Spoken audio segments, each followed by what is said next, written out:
তার দিকে কাঁদতেছিল আর বেগে বেগে নিঃশ্বাস নিচ্ছিল।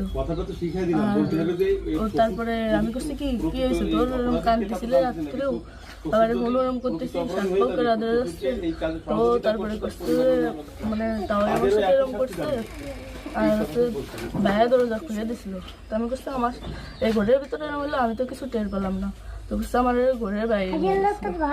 আপনাকে একটা ছোট প্রশ্ন করি, কিন্তু আপনি এর আগে তো টেলিভিশন থেকে আপনার ইন্টারভিউ নিয়েছে, আপনি বলছেন যে রাত 8-এর দিক হয়েছে আনুমানিক, তারপরে এই হয়েছে, আপনি মানে এই মাঝের এই কথাগুলো তো আপনি জানেন না। সুন্দর, এখন আপনার কথা ভালো লাগছে, আপনাকে থ্যাংক ইউ।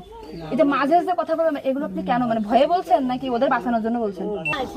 তো ভয় দেখানো হয়েছিল। মানে কথাগুলো যে বলছেন এটা কি আপনাকে শেখাই দিয়েছে নাকি আপনি নিজের থেকে বলছেন? তাহলে আপনি নিজের থেকে মাঝের যে কথাগুলো আপনি স্কিপ বলছেন, এটা তো আপনার বলা একটু অন্যায় হয়েছে।